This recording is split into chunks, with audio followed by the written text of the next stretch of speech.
When the recruitment letters of these officers of the law were handed over to them confirming their former enlistment into the Nigerian police force, they must have been filled with joy, but little did they know that the journey they gladly embarked upon to serve their fatherland would eventually cut short their lives.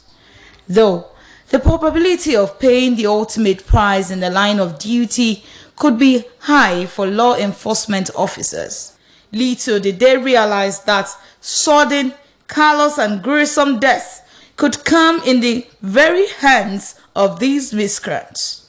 In the wake of the NSAS protest that was later hijacked by hoodlums, miscreants and hoodlums who were supposed to be the hunted now became the hunters, pouncing on law enforcement officers, sending them to their early graves. For their families, this is their story, as they narrated to the BCOS Crime Alert crew.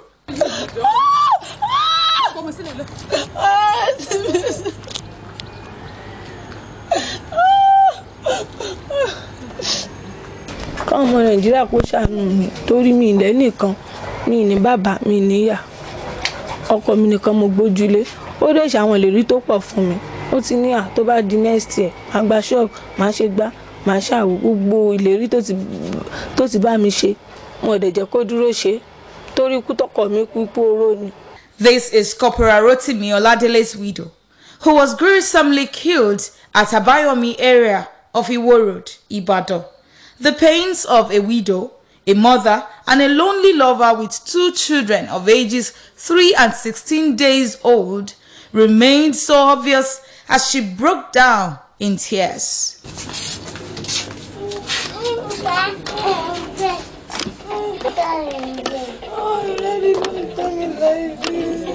Mo ti pọ̀ láti àtàárọ̀ tó tí mo mọ ẹni tí mo ní tó bá dé ibi iṣẹ́ tí kò bá ní card àbí tí ó bá ní iná lórí phone á wá bí pè mí sí. Wọ́n pé ó yẹ kó ti pè mí láti bí 11 àárọ̀ títí di bí 9 ní alẹ́. Mo ṣá wà worry àwọn tí mi ṣá mo ṣá bọ́ síta. Wọ́n tán sọ pé ó kán lẹ́sẹ̀ méjèèjì, mo ló kán lẹ́sẹ̀ méjì. Mo ṣá ṣe wá ń sá mi wọ́n mú jẹ́ ṣe fòná títí Ṣàngó. Àṣé gbogbo àwọn èèyàn ti dúró gógó sí títì. Gbogbo àwọn èèyàn ṣàṣùrò tán tẹ̀ fi gbé mi dé ibi tí mo dé gan mi mọ̀. Mo ṣe dé Bódìjà, mi mọ̀ bí mo ṣe dé Bódìjà. Àwọn àbúrò dáàdì mi ṣáàdé pé káwọn má kúrò fún mi pọ́kọ mi ti kú. Mo ní ẹni tó yẹ pé àjọ dágbére fúnra wa pé kò sí nǹkan kó mú. Ẹ tẹ́ pé àjọ dágbére fúnra wa pé mọ́mì frame mo ti ń lọ ibi iṣẹ́ ọmọdé náà lọ́wọ́ mo ti ẹ̀ sọ fún gbọ́ pé kó má lọ ibi iṣẹ́ torí gbogbo tá à ń gbọ́ àmọ́ kàn mi balẹ̀ pé ọ́fíìsì ló ti ń ṣiṣẹ́. From there, the BCS news crew proceeded to the family of another fallen hero, Sergeant Adegoke Ajibola. On entering his father's compound at Alakia area, Ajibola's car was seen in the compound. His father welcomed the BCS crew, but emphasized that no amount of publicity can bring back his Ajibola, who was his first son. The deceased left 3 kids.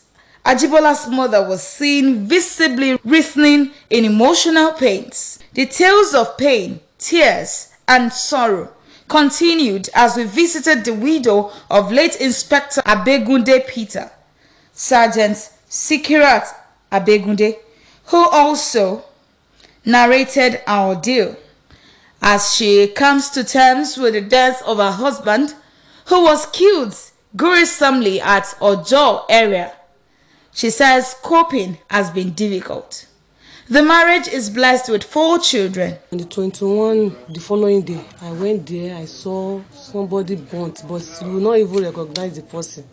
They say he was attacked and he was burnt. Even the cops, I did not even see it up till now. On Monday, the DPO told me that we lost him, that he was attacked by the hoodlums. They killed him and burnt him. My dad was a very kind person. He was an easygoing person. He does not look for trouble. First time I heard that he was dead, I was just heartbroken. He said he will reach the highest level possible. I know my mom cannot take care of it all, but I know that God, there is God, and He will do something about it. He will provide for everything that we need. That we need justice. These immediate families of the deceased, whose plights have not been so much talked about, have been left shattered in ruins as their breadwinners have left unfulfilled dreams and hopes.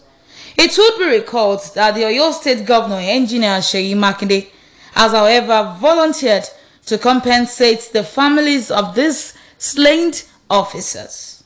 Seye-Ojo, BCS News.